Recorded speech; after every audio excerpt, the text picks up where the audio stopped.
আজকে জাস্ট কিছুক্ষণ আগে আমি বাড়িতে ফিরেছি।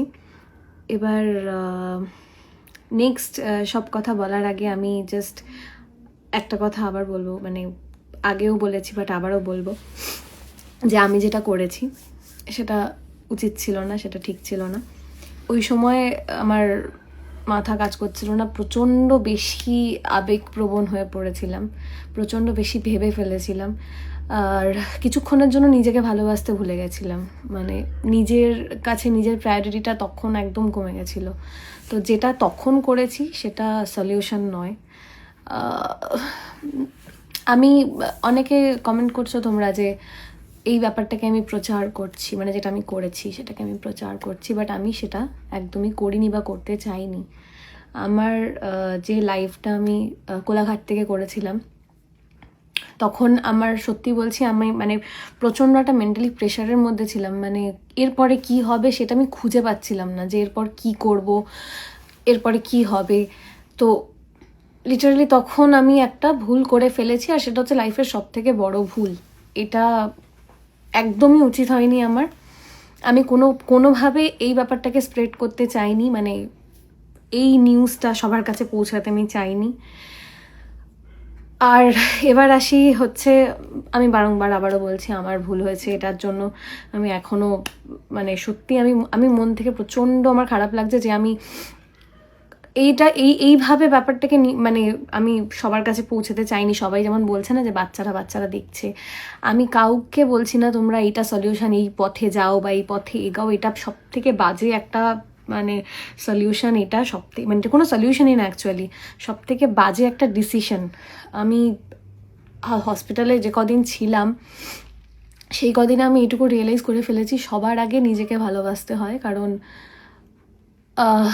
তোমার জন্য কেউ, মানে ওই মা বাবা ছাড়া, নিজের রিলেটিভ মানে এই মা বাবা ভাই দিদি এরা ছাড়া কেউ কাঁদবে না। তো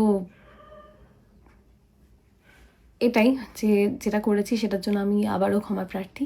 এবার আসি হচ্ছে,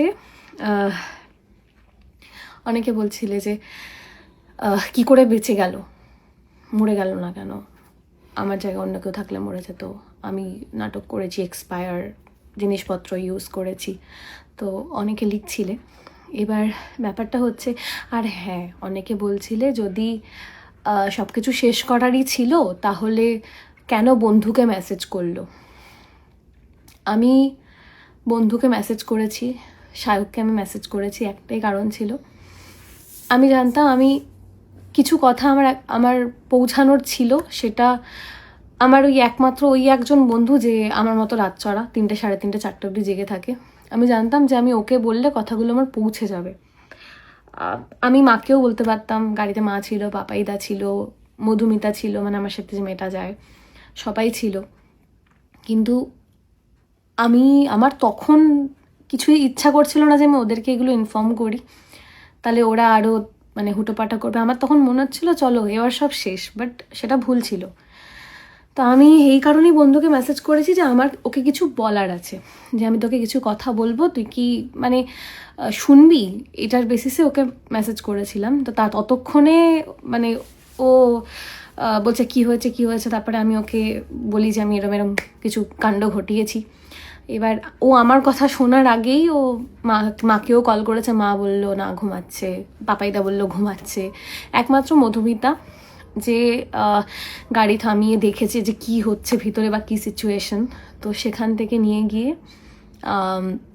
নিয়ারেস্ট যে নার্সিংহোম ছিল 8 ঘন্টার মধ্যে আমাকে ওখানে ঢুকিয়ে দেয়। তো আমার এমন কন্ডিশন ছিল যে আমাকে গাড়ি থেকে নামানোও যাচ্ছিল না, এটা পাপাইদা মধুমিতা বলেছে, মাও বলেছে, গাড়ি থেকেও নামানো যাচ্ছিল না। আমার যে গাড়িটা থার, ওর পিছনের সিটটা খোলে না, মানে দরজা খোলে না, তো ওখান থেকে নামাতে লিটারেলি 3 জনে মিলে টানা হেঁচড়া করে নামিয়েছে। আর আমার যা সিচুয়েশন ছিল তখন, থ্যাঙ্কফুলি ডাক্তাররা মনে করেছে যে সবার আগে আমাকে বাঁচানো দরকার।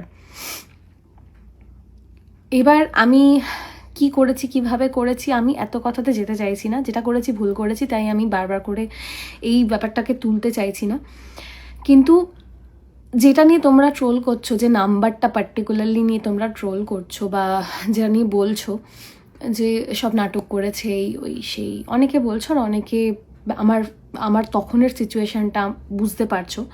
যে নাম্বারটা নিয়ে তোমরা ট্রোল করেছো সেটা কিন্তু আমরা ডাক্তারকে বলিও নি পর্যন্ত, যে লাইক আমরা এই কটা জিনিস ব্যবহার করেছি বা এই নাম্বারটাই ইউজ করেছি।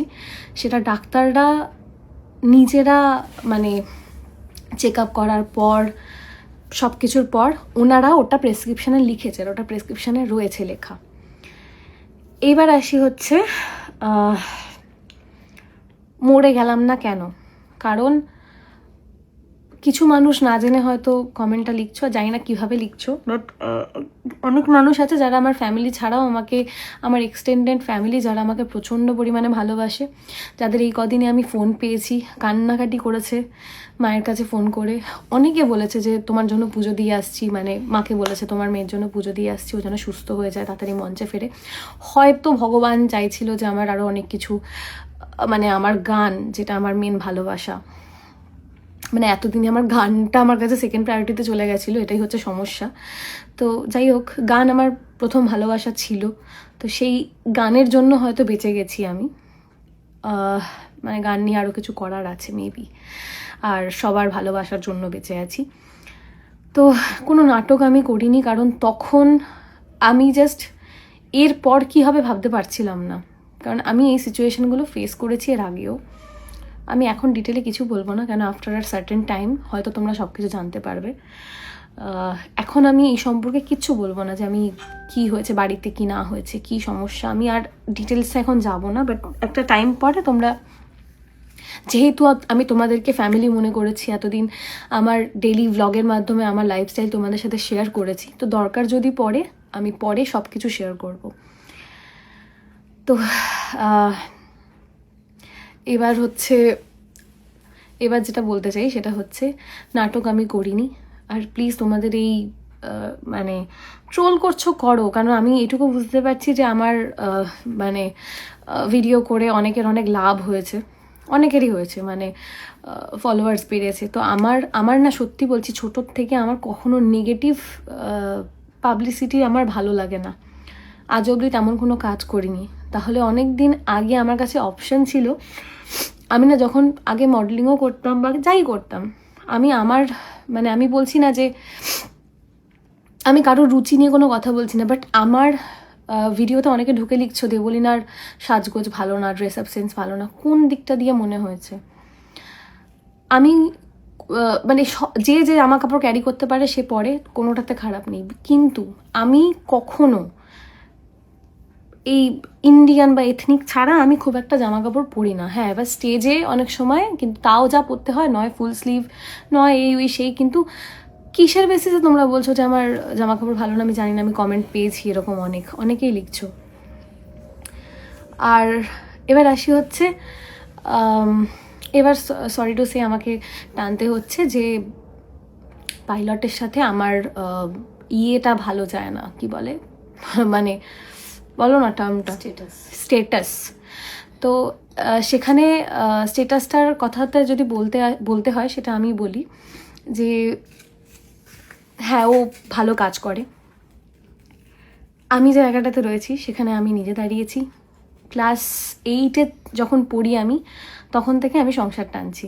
বাবা অসুস্থ ছিল, তখন থেকে আমি সংসার টানছি, নিজেও পড়েছি, ভাইকেও পড়িয়েছি। আর লাকিলি আমার ভাই আমার মুখ উজ্জ্বল করেছে, একবারে নেট ক্লিয়ার করেছে, ইভেন অল ওভার ইন্ডিয়াতে র্যাঙ্ক করেছে, সিইউর টপার, এখন সেন্ট জেভিয়ার্সে পড়ছে, সেখানেও মানে যাই হোক। এবার ফিউচারে অনেক ইচ্ছা আছে ওকে নিয়ে, আমার মানে কি বলবো, ওকে আমি ভাই মনে করি না, আমার ছেলে মনে করি। তো সেই বেসিসে ওকে নিয়ে আমার স্বপ্ন। তো যদি স্টেটাসের কথা বলো, এটা হচ্ছে স্টেটাস যেটা আমি নিজে করেছি। সবার বাবা ব্যাকগ্রাউন্ডে থাকে, আমার বাবা কিন্তু কখনো গরিব ছিল না, কখনোই গরিব ছিল না। কিন্তু মানুষের সবসময় তো জীবন ঠিক থাকে না, না। আমার বাবার একটা সিচুয়েশান ছিল যখন বাবা প্রচণ্ড অসুস্থ হয়ে পড়েছিল, টানা পোড়ন সব কিছু, মানে মানুষটা বাঁচবে না এরকম একটা সিচুয়েশান, সেখানে দাঁড়িয়ে সব কিছু চলে গেছিলো, আবার সে ঘুরে দাঁড়ানো। তো তার মানে এই নয় যে একবার মানুষ সব কিছু হারিয়ে ফেলেছে মানে সে কখনো কিছু ঘুরে দাঁড়াতে পারবে না, সে কিছু করতে পারবে না, যাই হোক। তো এটা হচ্ছে ব্যাপার। এবার আসি হচ্ছে যাকে নিয়ে তোমাদের এত প্রবলেম, মানে কিছু মানুষের প্রবলেম, সে হচ্ছে আমার দিদিভাই। আমার দিদিভাই হঠাৎ করে উদয় হয়নি। আমি এগুলো বলতে চাইনি, তো আমাকে বলতে হচ্ছে, কারণ দিদিভাই আমার পাশে দাঁড়িয়েছে বলে দিদিভাই নিজেও ট্রোল হচ্ছে, সেটা আমি চাই না। এবার দিদিভাইয়ের ড্রেসিং সেন্স নিয়ে অনেকের প্রবলেম আছে, ক্যারি করতে পারে বলে পড়ে, যাই পড়ে না কেন। আর রিলস বানানোটা আমার মনে হয় না যে বিশাল মহাপাপ করে ফেলে, রিলস তো সবাই বানায় এখন, আমিও বানাই, তো তাতে কোনো সমস্যা নেই। এবার দিদিভাই কোথার থেকে গজালো সেটা বলি। দিদিভাই হচ্ছে আমার বাবার, বলো, বাবার মেয়ে, মানে বাবার মেয়ে ইন দ্য সেন্স হচ্ছে বাবার আগের পক্ষের মেয়ে। তো সেই বড় মা, আমি বড় মা বলি, তো সেই বড় মার মেয়ে বাবা। তো বড় মা ক্যান্সারে মারা যায়, তখন দিদিভাইয়ের বয়স কত ছিল? 11। তখন মায়ের সাথে বাবার নিউজ পেপারের থ্রু আলাপ হয় আর কি, মানে নিউজ পেপারে যেমন বিয়ের অ্যাড দেয়, তো সেখান থেকে মায়ের সাথে আলাপ হয়, বিয়ে হয়। তোমরা দিদিভাইকে এত কথা বলছো, মানে যার জন্য আমরা এটা ভুলেই গেছিলাম, আমরা এই কথাটা তুলিই না যে দিদিভাই বাবার মানে বড় মায়ের মেয়ে, বাবার মেয়ে, এটা আমরা তুলিই না। তোমরা এত কথা দিদিভাইকে নিয়ে বলছো, তো আমাকে কথাটা তুলতে হলো। এবার আসি, আমার মা আমার থেকে বেশি দিদিভাইকে ভালোবাসে। মাঝে সব ফ্যামিলিতে প্রবলেম থাকে, যেমন আমারও ছিল, কিন্তু আমি শো করিনি, আমি হাইড করেছি।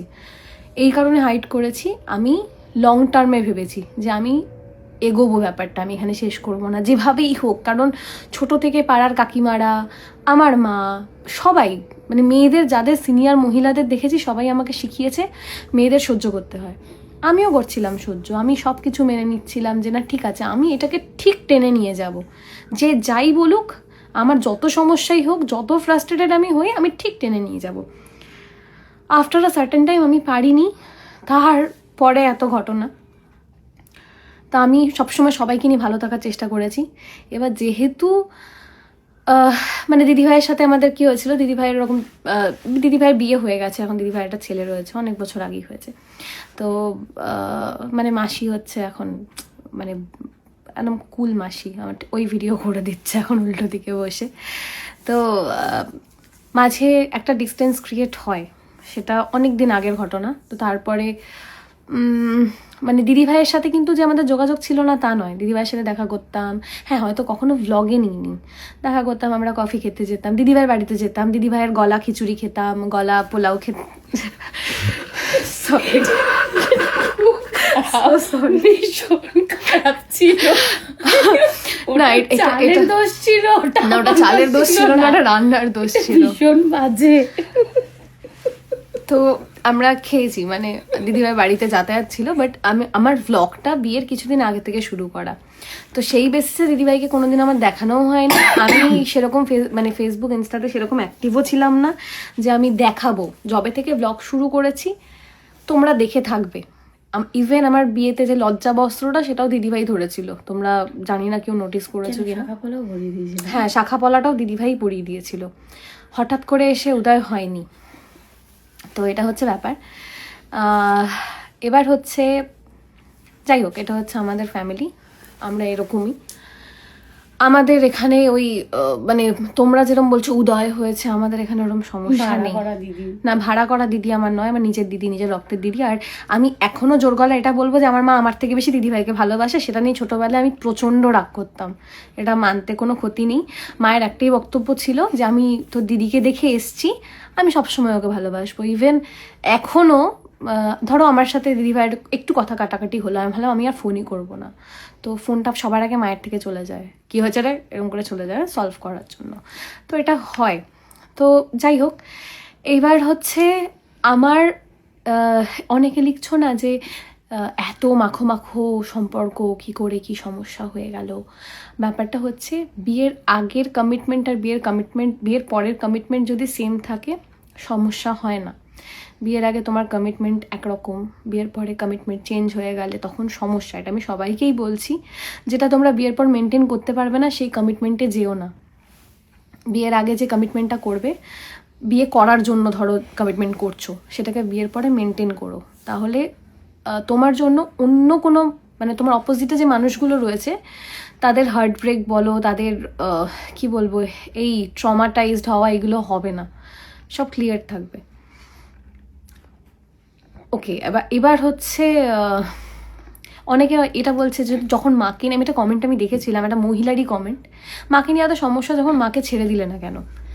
আমি জানি না আপনি মহিলা হয়ে কি বেসিসে কথাটা বলছেন, কি বেসিসে বলছেন। আমার মানে আমি নিজেও একজন মহিলা, আমি যদি, আমার খুব ইচ্ছা ছিল যে আমি সংসার করব, আমার বাচ্চা হবে, মানুষ করব তাকে, খুব ভালোভাবে মানুষ করব, ভালো শিক্ষা দেব। তো আমি তো অ্যাটলিস্ট ছেলে হোক মেয়ে হোক, আমি তো এটা শেখাবো যে প্রত্যেকের মা তার লাইফে ইম্পর্টেন্ট, সেটা যেই হোক, প্রত্যেকের মা যেমনই দেখতে হোক। তুমি কালো বলে তুমি খারাপ, তুমি সুন্দর দেখতে বলে ফর্সা বলে তুমি ভালো, এইভাবে তো আমি কাউকে জাজ করি না। কারণ আমি জানি না, আমার ক্লোজ অনেকে এরকম আছে, অনেকে তাদেরকে নিয়ে কমেন্ট করে কেমন বিচ্ছিরি দেখতে, এই ওই সেই চেহারা বডি শেমিং করে, কিন্তু আমি কখনো কাউকে এভাবে জাজ করি না। এর ব্যাপারটা হচ্ছে দিদিভাইকে ছাড়া, ওটা আমার বলার রাইট আছে। তো আমি মাঝে মধ্যে ডাকিও মুটি বলে, এখানে আমার কিছু করার নেই। না বেচারা, এই যে 10টা দিন আমি হসপিটালে ছিলাম, হসপিটালের সোফাগুলো তো ভীষণ বড় বড়, সেই সোফার মধ্যে আমার দিদিভাই আর ঋষি দুজন, একজন এদিকে মাথা একজন ওদিকে মাথা করে একটা সোফায় দুজন শুয়েছিল কন্টিনিউ 10 দিন। ওকে, এবার শুয়ে উনি ছিল, আমি বসেছিলাম। তুই হাফ শোয়া ছিলি কেন, কি জায়গা ছিল না? হ্যাঁ, ওই একই ব্যাপার। যাই হোক, তো আসলে ওরা সবাই মিলে আমাকে একটু হাসানোর চেষ্টা করছে, কারণ ডাক্তার থেকে শুরু করে সবাই বলেছে যে ওকে একটু মেন্টালি সাপোর্ট দিও, তো যাতে আমি পাগল না হয়ে যাই। তো সেই চেষ্টাটাই চলছে এখন। এবার হচ্ছে দিদিভাই আর কি যেন একটা পয়েন্ট তখন বললাম বলে তো, ফটোগ্রাফার। হ্যাঁ, ওকে, আচ্ছা, ফার্স্টে মায়েরটা বলে নিই। সেটা হচ্ছে আমি আমার দুটো ফ্যামিলিকে আমি সমানভাবে দেখেছি। অনেকে দেখে থাকবে আমি 2 মাকে সমান জামা পরাতাম, ম্যাচিং পরে ছবিও তুলেছি, 2 মা সমান জিনিস পরেছে। বাবাকেও, বাবার জন্য, ওই বাড়ির বাবার জন্য ধুমধাম জিনিসপত্র নিয়ে যাওয়া, এগুলো আমি করতাম। কারণ আমি না ভাবিনি যে আমার এই ব্যাপারটা লং টার্মে চলবে কি চলবে না, আমি ভাবিনি। আমি ভেবেছি যে আমি তো লাইফ টাইম কাটিয়ে দেবো, যেভাবেই হোক কাটিয়ে দেবো। তো এবার কি বলতো, যে মানুষটা বাইরে যত হাসছে তার মানে মানুষটা যে ঠিক আছে তা নয়। অনেক সময় অনেকে অনেক কিছু চেপে যায়। এবার সমস্যাটা হচ্ছে আমাকে না কেউ জিজ্ঞাসাই করতো না। হ্যাঁ, আমার মা জানতো, দিদিভাই জানতো, বাট বাইরের কেউ আমাকে জিজ্ঞাসা করতো না যে তুই ভালো আছিস, এই একটা কথা। এই কথাটা অনেক সময় আমি মাঝে মধ্যে, ইভেন আমার লাইভ যারা বা ভিডিও যারা, ভ্লগ যারা কন্টিনিউ দেখেছো, কি মাঝে মধ্যে কিছু ভ্লগে অনেকে কমেন্ট করেছো তোমার কি বাই এনি চান্স মন খারাপ, বাই এনি চান্স কিছু হয়েছে। তো তখন না আমি সিচুয়েশনগুলো ফেস করছিলাম। তো আমি জাস্ট আমার লাইফে যে খারাপ মোমেন্টগুলো আমি তখন ফেস করছিলাম, তো যার জন্য আমি তখন হয়তো ভিডিওতেও আপসেট হয়ে পড়েছি, তোমাদের সাথে কথা বলেছি, এটা করেছি আমি। আচ্ছা, এবার আসি হচ্ছে, মাঝে একটা পোস্ট খুব উঠেছিল, আমি নাম নিচ্ছি না, আমি নাম নিতে চাই না, বেকার ফুটেজ খাওয়াতে আমি চাইছি না। যাই হোক, তো দুটো আমার আগের দুজন কো ওয়ার্কার, ওদের সাথে 1.5 বছর আগে, ইভেন আমার কাছে সাক্ষীও রয়েছে যে 1.5 বছর 2 বছর আগে আমার কাছে ফার্স্ট মেসেজ আসে যে আমি অমুক একটা পেজ চালাই, আমি তোমার পেজটা হ্যান্ডেল করতে চাই। আমি বললাম তুমি কল করো, কথা হয়েছে। তো হওয়ার পরে আমি বললাম যে বলো কত কি দিতে হবে, কারণ আমার পক্ষে অত টাকা দেওয়া পসিবল নয় এখন, কারণ আমার তখন পেজে আর্নিং ছিল না। তো ওর বক্তব্য ছিল না আমি এমনিই করব, তার বদলে তুমি আমাকে কিছু সোর্স দেবে, সোর্স ইন দ্য সেন্স আরও কিছু বন্ধুবান্ধবকে রেফার করবে, এরকম করবে। মেন কথাটা হচ্ছে যেটাকে আমরা কোলাবোরেশন বলি।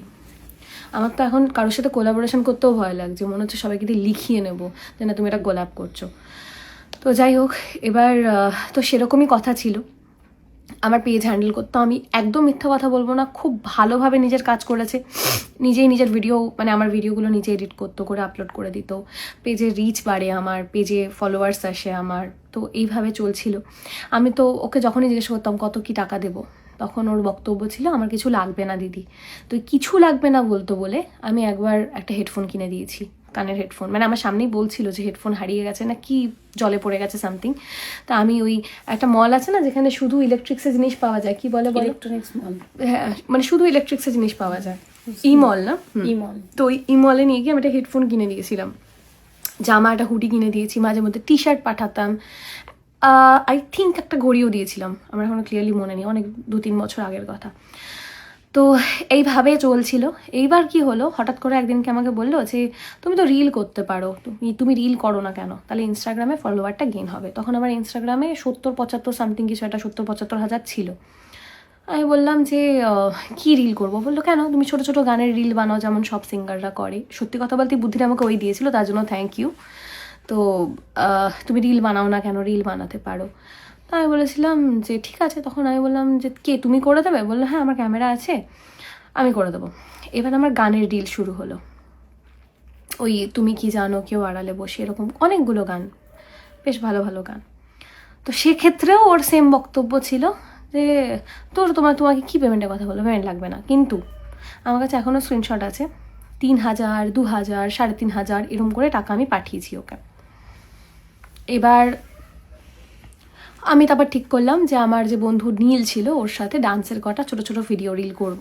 তো ওটা করার সময় ওকে আমি বললাম যে শুধু ক্যামেরা নেব। ও বললো না ড্রোনও নাও, ভাল লাগবে। বললাম এবার আমি জানি যে ড্রোনের চার্জ অনেক হয়, তো সেক্ষেত্রে আমি বললাম আমি কেন যে একটা নাচের রিল বানাবো যেটাতে আমার কোনো টাকা আসবে না, মানে এগুলো সব টাকা মানে মনিটাইজ বন্ধ হয়ে যায়, আমি কেন ড্রোন নেবো? বলে কিচ্ছু লাগবে না, আমারই বন্ধু, আমরা দুজনে মিলে করে দেবো।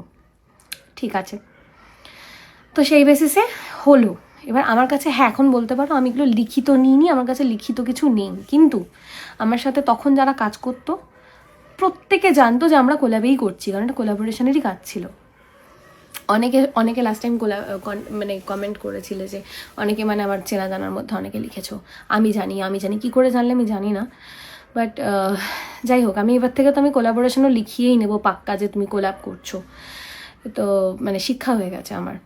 তো যাই হোক, এবার এরকম করে আমার ডান্সের ভিডিও হয়, গানের ভিডিও হয়। মেন যেটা আমাদের পেমেন্টের এগেনস্টে কাজ ছিল, মানে আমি বলেছিলাম পেমেন্ট করব, ওটা আমার ট্রায়াল ছিল।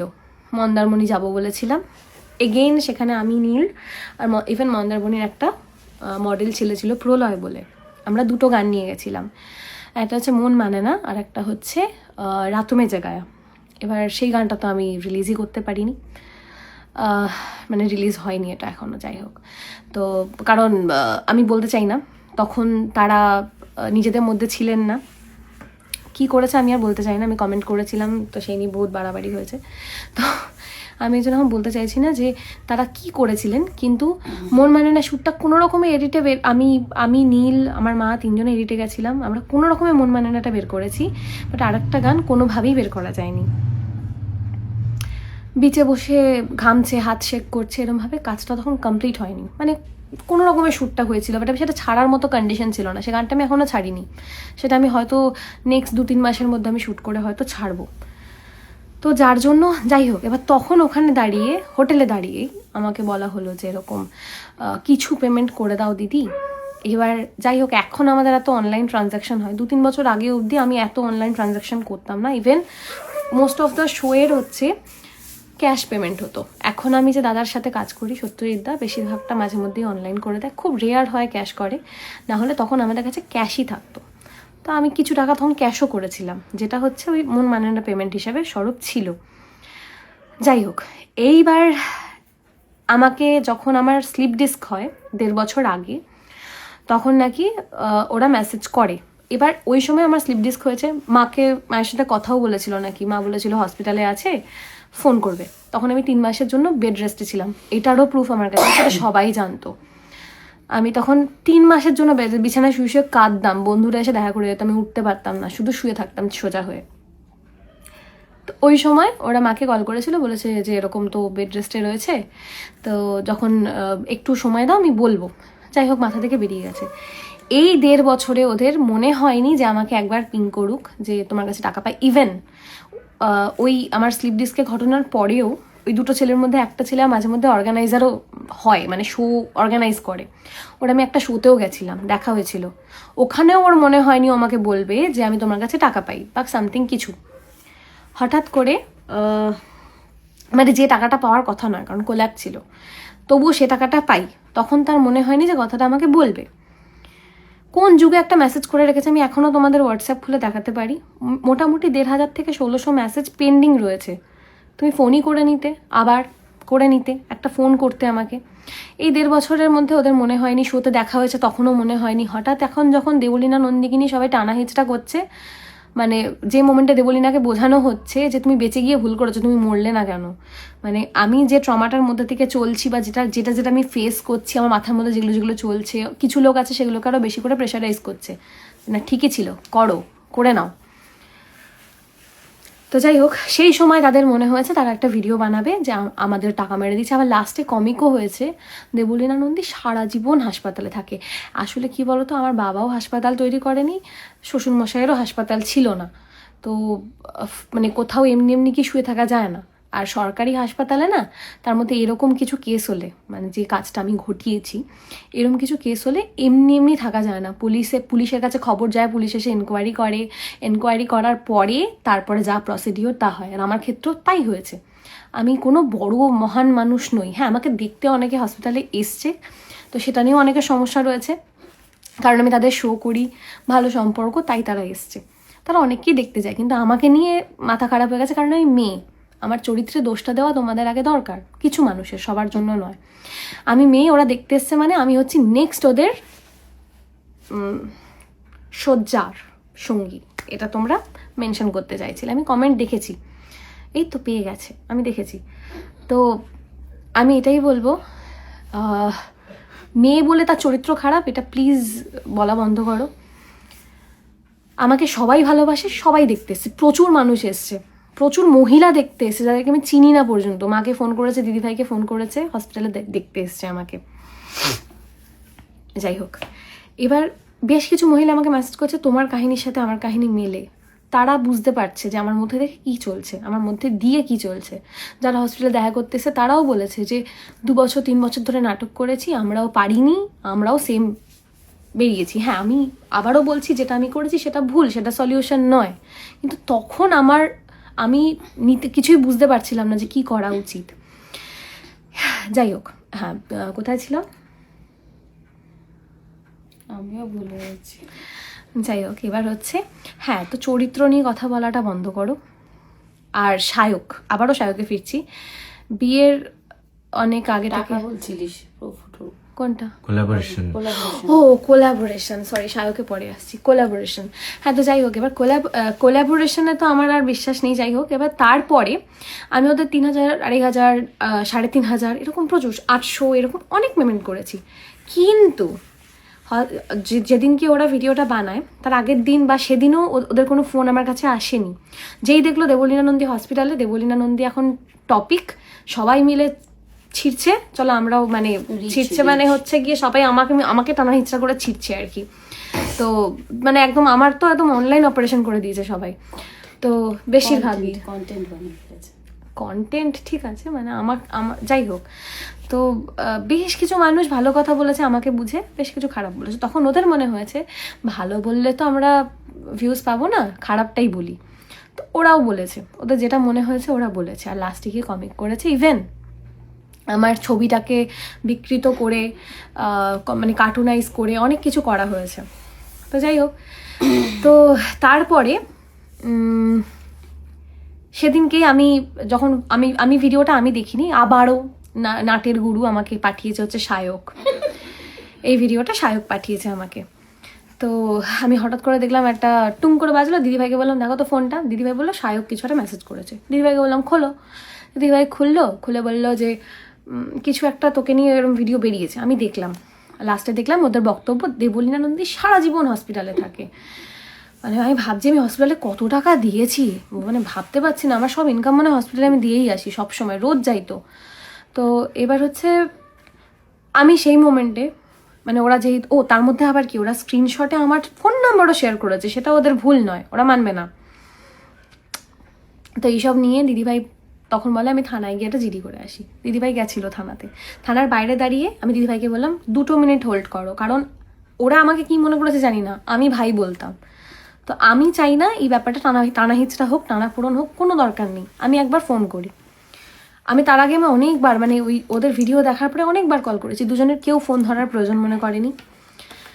একদম রাতের দিকে গিয়ে, শেষ রাতের দিকে গিয়ে একজন ফোন ধরে বলছে আমি শো থেকে ফিরছি, আমি ফিরে কথা বলছি। তারপরে কথা হওয়ার পরে আমি বললাম যে তুমি ভিডিওটা ছাড়ার আগে একবার আমায় কল করতে না, তোমাকে তো অনেকবার কল করেছে। কবে করেছো? বললো 1.5 বছর আগে।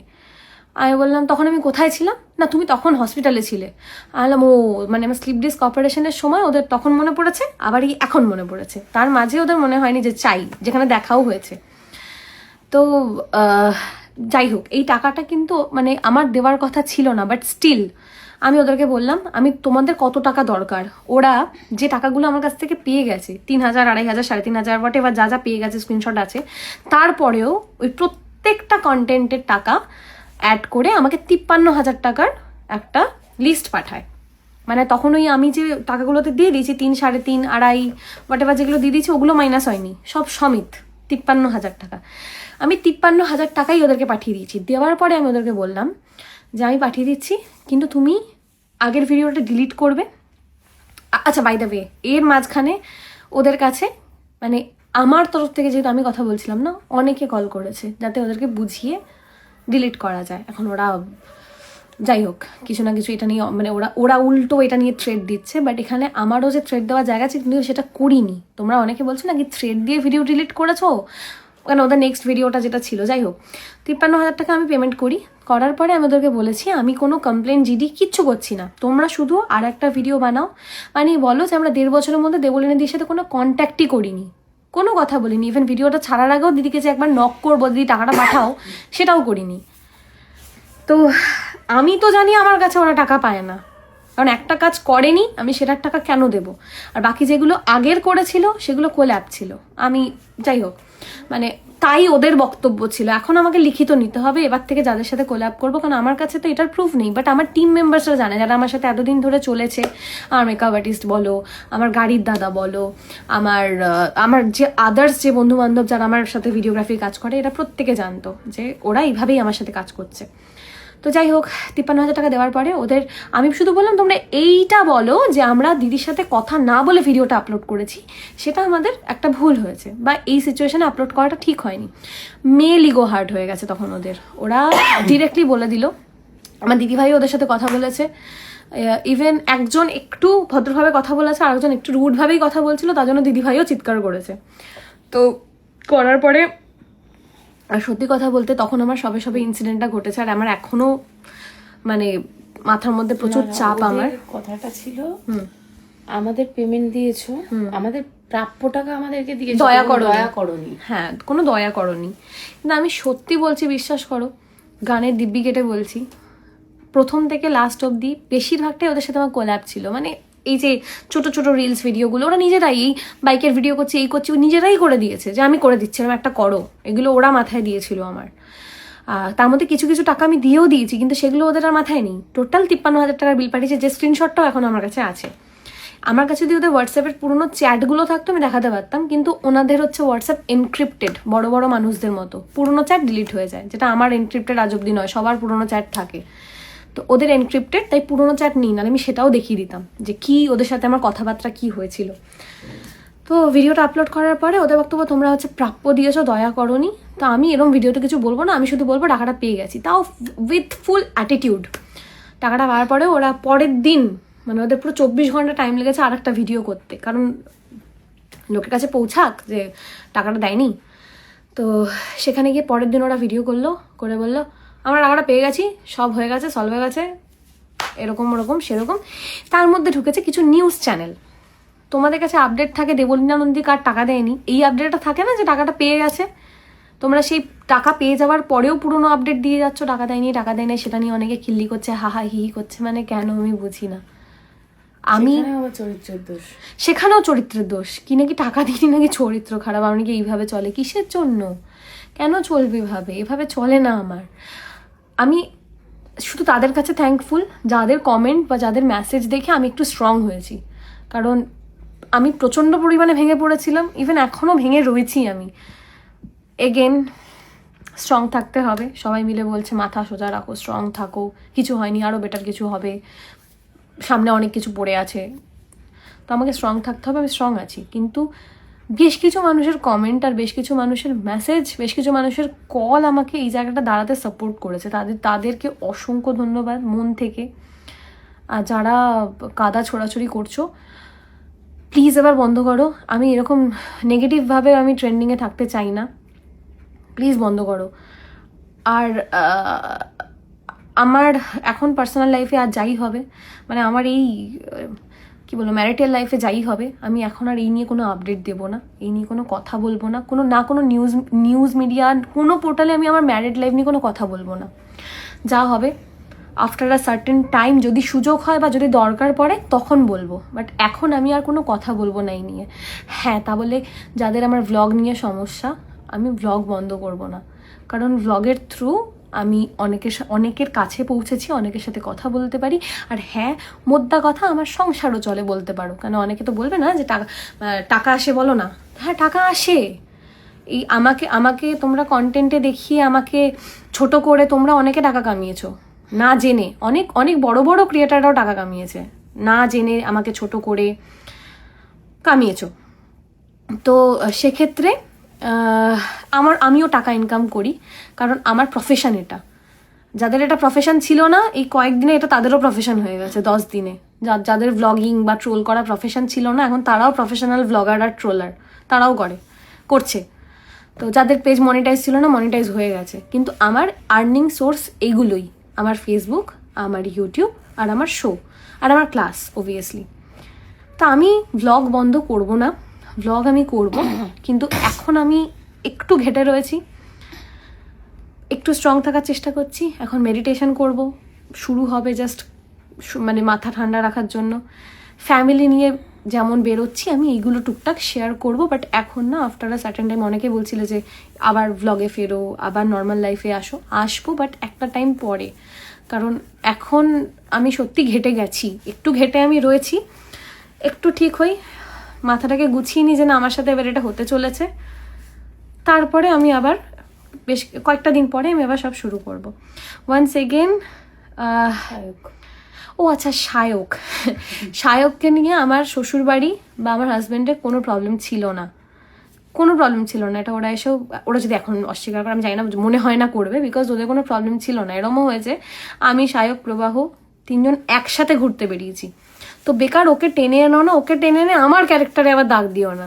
আর কোথায় লেখা আছে যে মেয়েদের ছেলে বন্ধু থাকে না? আমি তো জানি মেয়েদের বেশি ছেলে বন্ধুই থাকে, ইভেন তারা হেল্পফুলও হয়। হ্যাঁ, মেয়েদের মেয়ে বন্ধু থাকে, অনেক ছোটবেলার থেকে থাকে। আমার কোনোদিনও তেমন কোনো বন্ধু নেই, কোনোদিনও আমার তেমন কোনো বন্ধু হয়নি। আমার ছিল, মানে এসছে গেছে এরম ছিল, বাট সায়ক হচ্ছে আমার কনস্ট্যান্ট বন্ধু, যে সেই অলিরও কথা শুনে মানে অলিরও কথা শুনে আগে থেকে কথা হতো, ওই সময় থেকে আমাদের ফ্রেন্ডশিপ হয়। তারপর থেকে মানে আমরা ভীষণ ভালো বন্ধু। মানে আমি ওকে ডাকিও এরকম, দেখ ভাই, এটা বলিস না, ভাই বলি, মুখ থেকে ডাকছি ভাই, তাকে নিয়ে মাথায় আমার অন্য কিছু আসে না, বা তারও আসে না। তো আর সব থেকে বড় কথা, এখন যারা আমার এই মিউজিক ভিডিওগুলো ঢুকে ঢুকে কমেন্ট করছো, এইসব দেখলে বর কি করবে, বর ওগুলো আগেও দেখেছে। কেন, একবার একটু যাচাই করে দেখো, ভিডিওগুলো 3-4 বছর আগের ভিডিও, বর সব দেখেই এসছিল। বর কেন, সবাই সবটা দেখে এসেছিল, সবাই অনেক দিন ধরে দেখছে।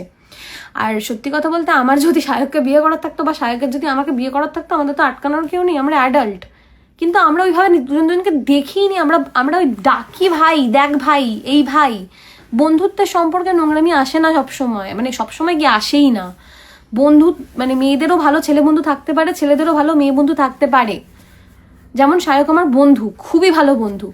আমার ওই সময় মনে হচ্ছে আমি যদি সায়ককে যে কথাগুলো বলবো, ও ঠিক জায়গা মতো পৌঁছে দেবে, দ্যাটস ওয়াই আমি সায়ককেই মেসেজটা করেছি।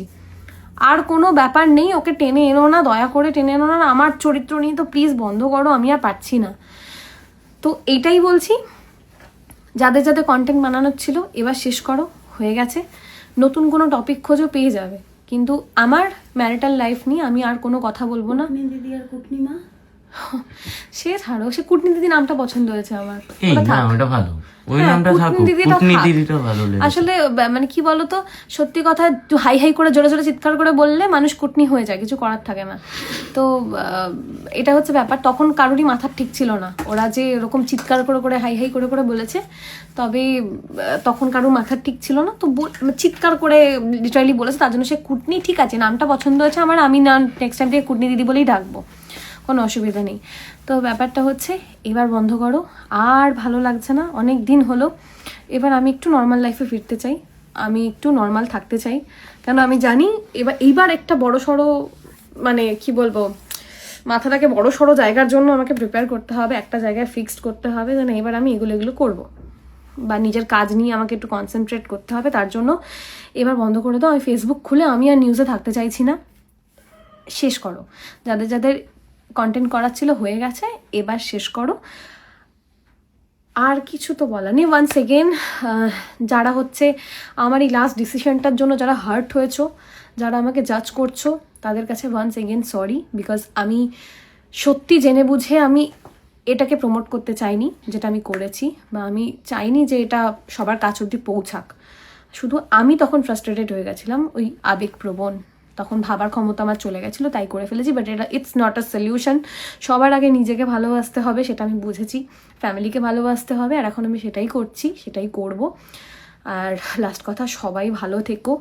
আর 15 তারিখ থেকে আমি আমার কাজের জায়গায় ফিরছি, মানে আমার যেটা মেন ভালোবাসা, আমার গান, আমি ফিরছি। তো মঞ্চে দেখা হবে সবার সাথে। Tata, good night, good bye.